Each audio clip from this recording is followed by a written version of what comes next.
So, I've been playing this new gacha a lot for the past 6 to 7 days, and I never followed any betas or guides. I've honestly never even played a factory style game before. I didn't even know what that was, but I went into the game blind, and here's my honest review. I also do want to specify that this video isn't sponsored.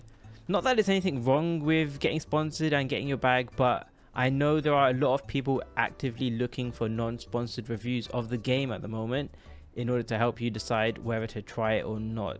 And I wanted to get this video out so you know my feelings on the game, and if you're in EU, add me in the game so we can both get more loot together. Like I said, I went in blind, no betas, no guides, and I'm already level 48 so you can tell I'm very much enjoying the game. Lastly, I'm not going to cover literally everything in the game. Specifically, I want to avoid story spoilers, but I'll give you a spoiler for this review. I honestly think the quality of Enfield has been so good that the gacha aspect of the game is secondary. I've seen quite a few people say that now in their reviews, but honestly, I completely have the same thoughts. Now, I will talk about the gacha issues later because I do think there is a lot of bad stuff, but genuinely, there is a lot more to the game than combat and doing gacha for your combat. And even still, I've been playing around with 2 teams mainly, and the free-to-play characters are honestly even cooler than the limited characters, or at least just as cool, that I genuinely haven't even felt the need to pull on the limited banner as a free-to-play, let alone consider spending. So let's get into one of the biggest selling points of the game for me. Is maybe it is the new game goggles, I don't know, but I genuinely think that this is the gacha game most closest to AAA title ARPG games. And I'm not saying it's better overall than something like Genshin or Wuwa, but I mean just the way the graphics look, the camera angles when you run, it really does feel like I'm playing Final Fantasy VII Remake, Final Fantasy 13 or Final Fantasy 15. Like, the graphics and feel is honestly so good. And on top of that, I do want to highlight specifically the exploration, because I think the exploration is the best I've played in this type of gacha game. Now, this is going to be a bit tricky to show because I have cleared out most of the early game areas, but there really is quite a lot of puzzles. Let's say you see these ores over here, and then you have to think, oh, how do I get there? And very often you have to leave that puzzle and revisit it later once you've either unlocked a path or you've done a quest or something.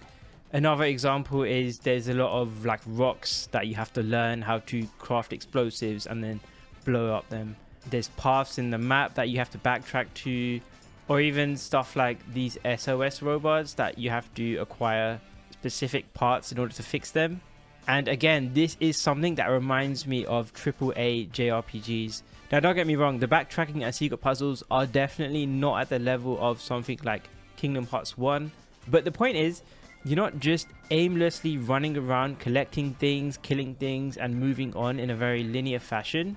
Also, have you ever played an RPG game and it feels like nothing you do really matters because NPC dialogue never ever changes and the world never changes? Another cool thing about this game's exploration is that you are modifying the world in real time. This is not that big of a spoiler. A big game mechanic is slowly powering the world with electricity. You can see these lines here, and they either help you to generate resources or they're required to help turn on different electrical things in the game for puzzles and just to help you progress, like something like this maybe. So you're adding this technology to the world as you progress. On top of that, without getting into spoilers, another mechanic is meeting different societies and just helping them rebuild their society, buildings, tools, technology, etc. And this is also something that you'll gradually see improve as you help them. Like this area here, no spoilers, but it didn't have all these insane towers before, and now it's starting to get them.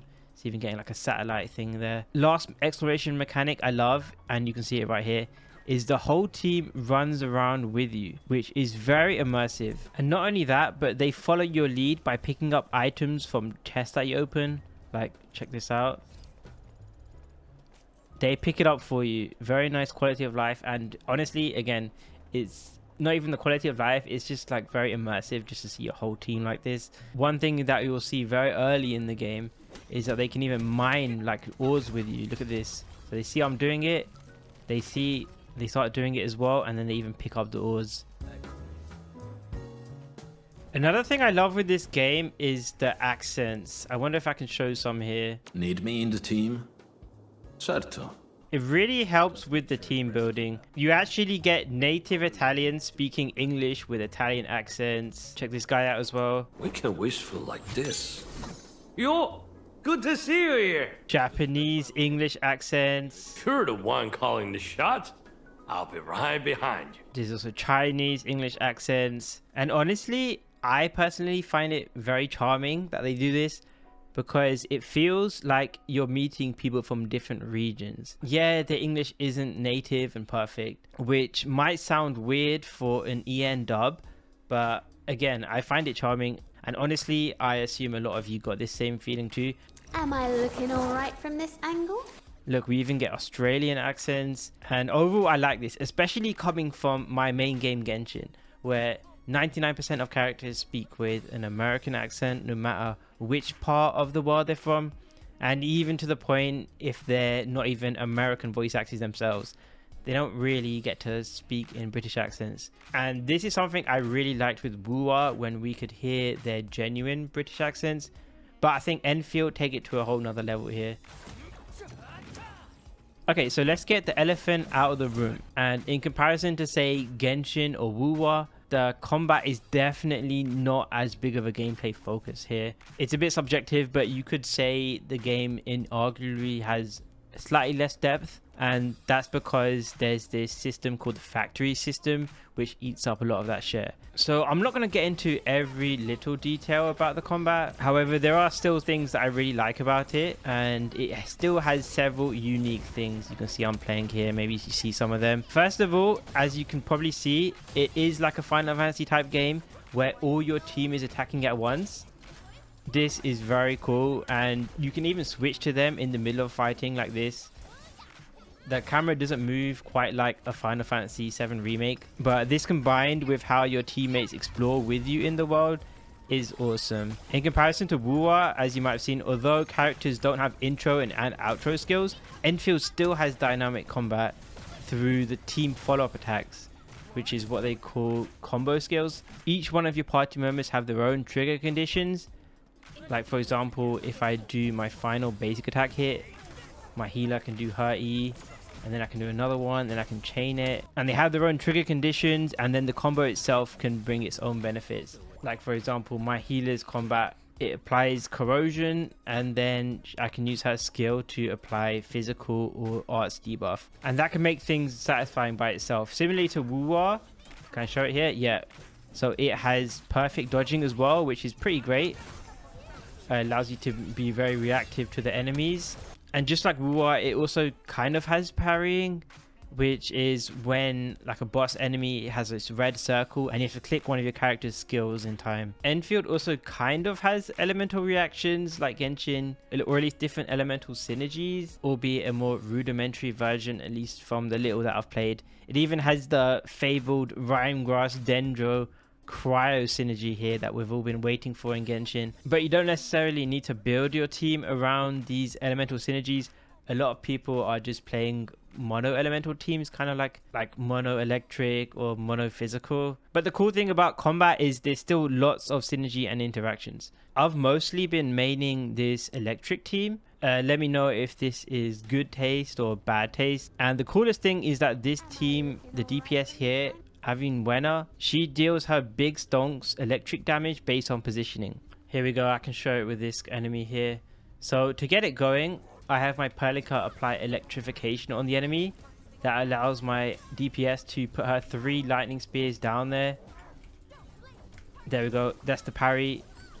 So I've got my 3 lightning spears, and then so every 13 seconds I can apply another one.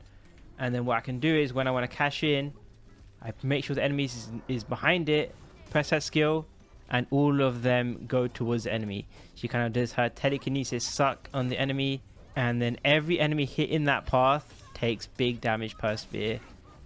And you can even use her ultimate to create like a super spear on the ground. So let me get her skill again. Bring them all there, big stonks damage.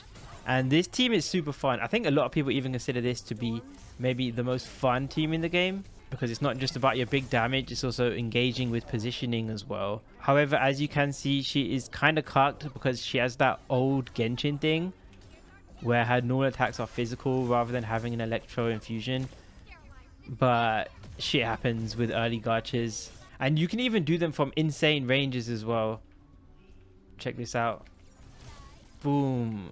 And last thing I'll say on combat is I actually find the free and budget characters just as cool, if not cooler, than the limited ones. Genuinely. And genuinely, again, they're very strong too. Like this team here, Ardelia is probably considered the strongest character in the game, and you get her for free on day 3.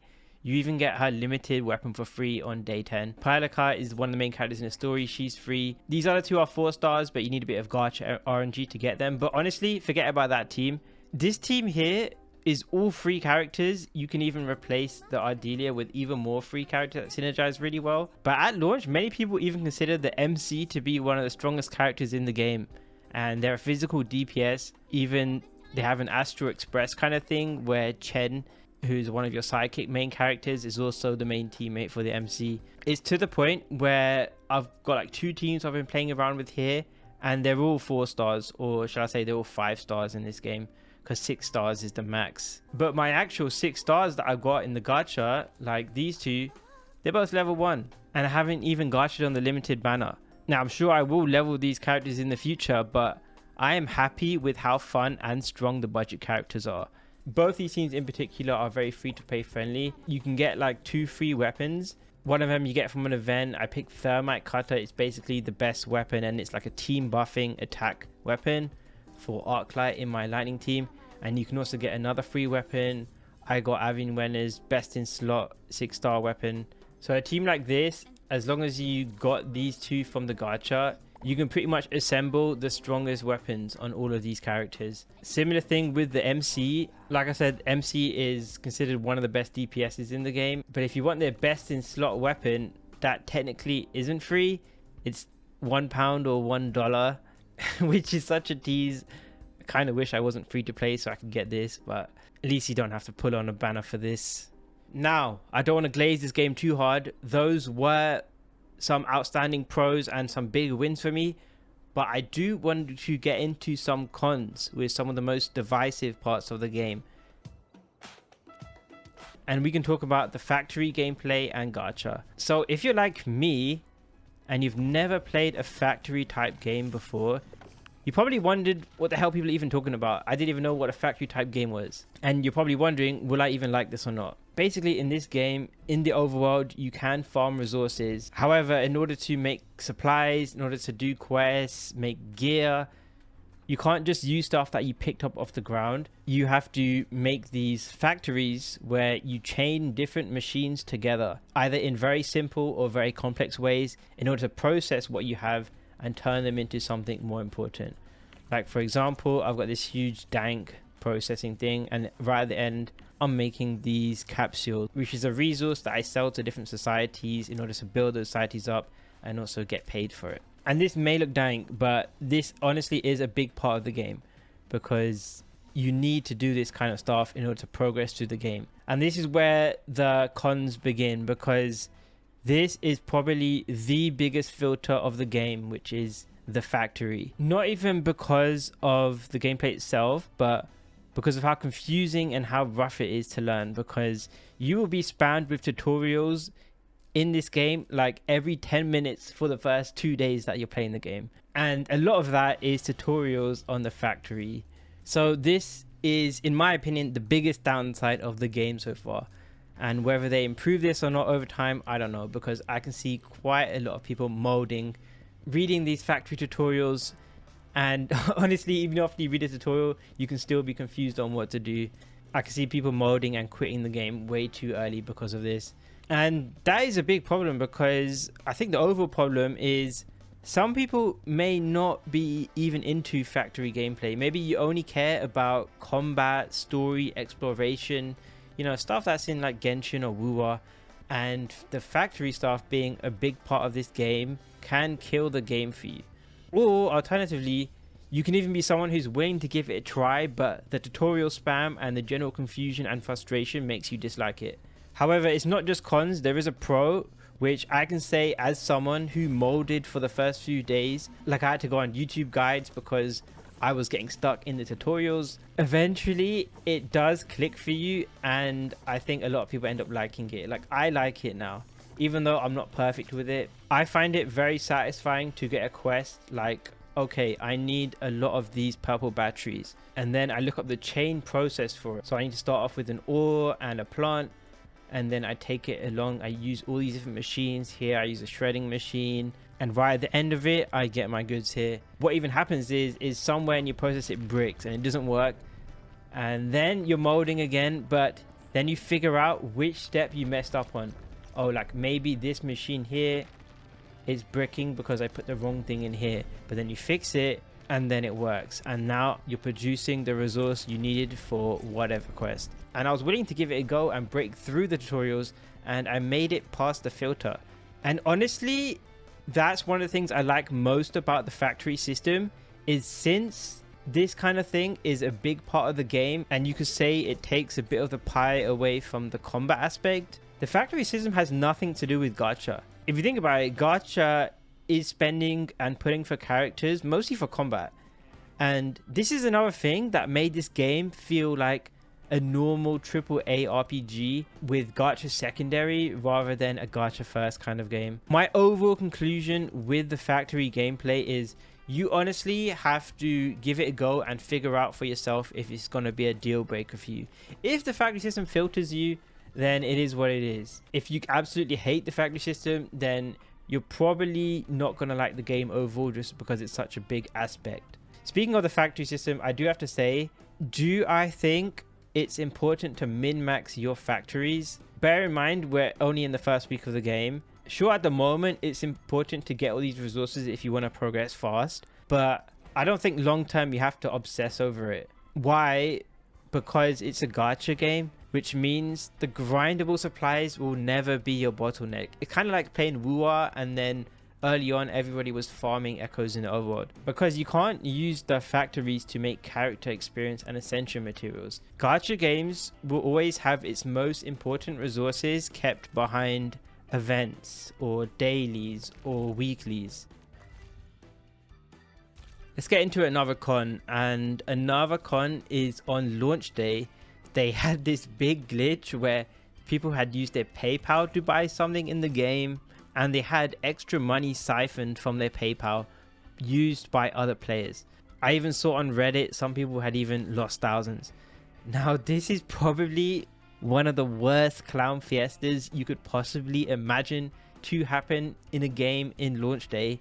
Getting your money stolen, he couldn't really have gone worse, could it? Especially losing a lot of money. If you're a normal person without a lot of savings, then that could definitely be a huge burden on you. Though, as far as I know, they did quickly disable PayPal and end up refunding everyone. I'm free to play, so I don't really know how the payment system works. This wouldn't affect me, but I have to mention this PayPal thing as a con, as it was very sus. Now, we have to talk about the gacha system, which is another big thing with pros and cons. And of course, we're playing a gacha game. How is the gacha system? Now, again, to be completely transparent, I still don't think I understand every bit of this gacha system fully, because first of all, I'm free to play. I haven't really pulled that much. Also, this is very dank. There's a lot of different rules going on here. There's rules for the limited banners. There's different rules for the weapons. I'm personally just going to save for future characters. So I've only done my pulls in the permanent banners and the beginner banner. But with that said, this is a review, so I will address the biggest issues. So the biggest mechanic in Enfield's gacha is you don't really pull for characters and weapons using the same currency. What you do is you pull for your characters, and then that generates a currency called Arsenal tickets, and that's what you use to pull for weapons. You can either pull them directly, but most relevantly is you basically putting on a weapon banner. And to cut a long story short, 120 pulls is the hard pity for a limited character. 80 pulls is the guarantee for the weapon. But the downside is, because you can't pull for the weapons without pulling for characters, in fact, it's not just that, but because they kind of mess up the ratios, you don't get enough of the weapon banner currency from a single character. Imagine getting the character in a temple, but then you only get a 10 pull worth of weapon banner currency. You ain't gonna get the weapon. Now over time, if you skip weapons here and there, say for example you pull a support which doesn't really use their weapon, but then you pull a DPS which does, eventually over time you can build up enough of a stockpile of currency, at least I imagine, that you'll be able to get plenty of signature weapons. However, at launch this is a big problem. It's to the point where people don't even necessarily want to get lucky, because imagine getting lucky and getting cut in your first 20 or 30 pulls. You might not even have enough currency to guarantee the weapon. You can try risk it and do maybe like a 10 or 20 pulls, but check out the details here, because the signature weapon is effectively a 25-75 of getting the signature versus just getting standard weapons, which is kind of crazy. Now that is shit. Now I'm not sponsored, but that is shit. The base rates are a lot higher than something like Genshin or Wuwa, but it's still pretty shit. It must take you a lot of pulls. I assuming most people have to save up for the guarantee to actually get the limited weapon. 8 issues, 8 10 pulls, 80 pulls.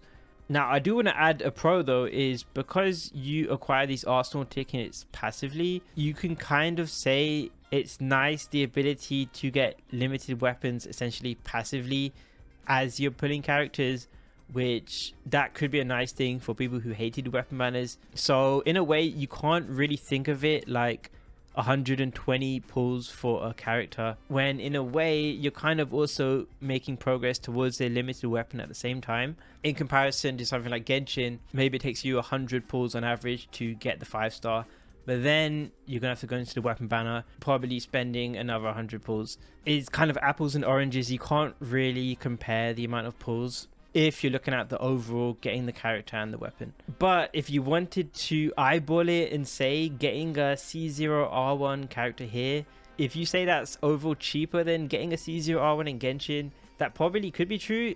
I don't know exactly, but I do wonder how they will factor in this equation with how generous they are with pulls per patch. If I could show you a mechanic here, one mechanic I do think is very cool in this game is they actually give you the chance to get limited characters early.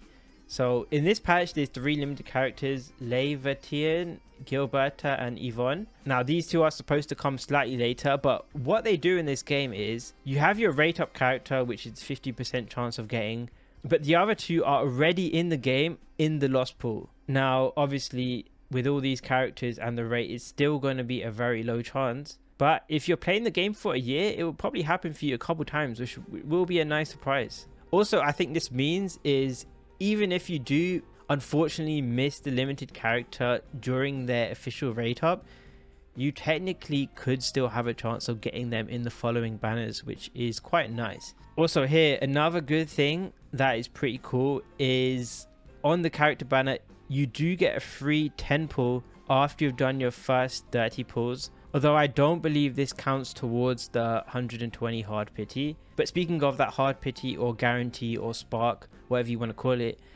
another huge con, and it's a big discussion at the moment, is that this does not carry over between banners. So if you put 30 pulls in this banner in order to get that free 10 pull, if you don't get the limited character, next banner is still going to be 120 pulls. You're not really encouraged to build pity at all. I think the pity for the 6-star in general does carry over, but not the guarantee here.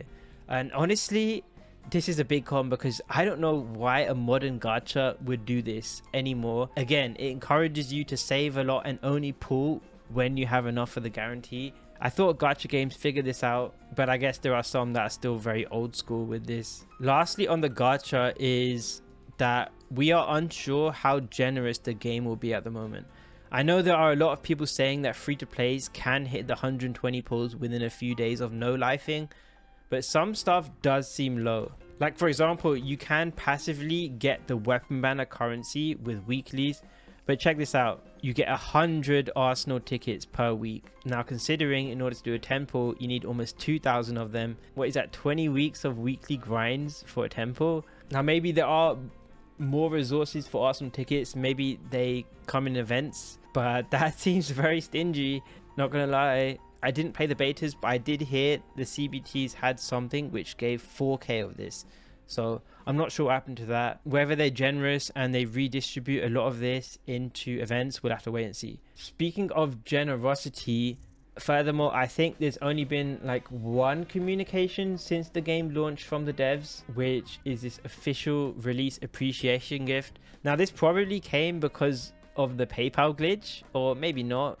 Maybe they were going to do this anyway, but it's only been this 10 pull, which is not nothing, but for comparison, if you guys remember Wuwa's launch, they had a lot of scuff and they were showering us in pulls and 5 stars at launch. I would think it's safe to assume, if you think of Genshin as a standard, this game has to be at least that generous, ideally more generous. Even Star Rail and Wuwa give more pulls than Genshin. I feel like we should be getting more than 80 pulls per patch, but it's only a guess right now. And again, if you factor in that you get weapons kind of passively in this game, maybe you can't really look at it like 80 pulls. Having said that, my overall thoughts on the gacha mechanics, I think these mechanics can feel bad for players, even if there are many upsides too. But since there's a lot going on in the gacha, a lot of this can be very opinion based. But the one objective thing I can say is that these types of Yu-Gi-Oh level description mechanics needed to understand exactly how the gacha works. I think in this game it's way too much. All the different currencies that there are, the fact that there's different rules on limited banners, you've got the arsenal supply. Even if there are nice parts that are positive, I do think it's overall nicer just to have simple gacha, like for example HSR. In Star Rail you just have the character banner, you have the light cone banner, which is the weapon, and there's just a soft pity and a hard pity, and you have the one currency. Very simple. I think systems like this that have tons of different currencies and rules are intentionally obfuscating and confusing, and I'm not really a fan of that. But I will say, and this is very important, unlike the factory tutorials being a filter, I don't think overall the gacha system will be a deal breaker for players, because like I said, combat is not the biggest portion of this game. So considering you only really pull gacha just for gacha's sake or for combat, I think there is way more to this game than pulling for characters. And look at all these prima gems I have that I haven't even touched, and I don't care, because as I said before, the free characters are really fun in this game. There is just so much to this game that has nothing to do with gacha at all. Like, one of my favorite characters is Chen, because she has the dual blades. Very cool. I even thought when she appeared in the story that she was a 6-star, but no, she was a free main character. So let's get into my final thoughts. My final thoughts are, although there are cons and things that Endfield messed up with, I think there is so much good and unique aspects going for this game that I would 100% recommend at least trying it. It's worth trying to see if you get filtered by the factory system or not.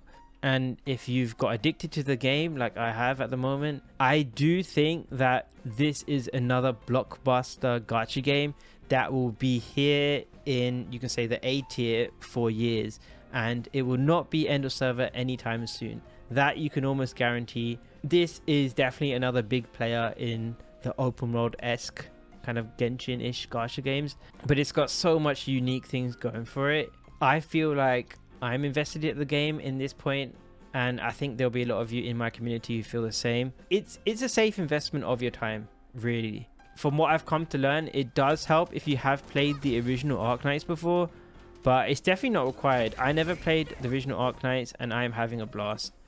Story can be a bit confusing here and there, but please let me know if you have been enjoying this game like I have. If you want to, you can join my Discord and discuss the game with us, and maybe I'll make future videos on this game too. So anyway, that's my review. Thanks for watching, guys.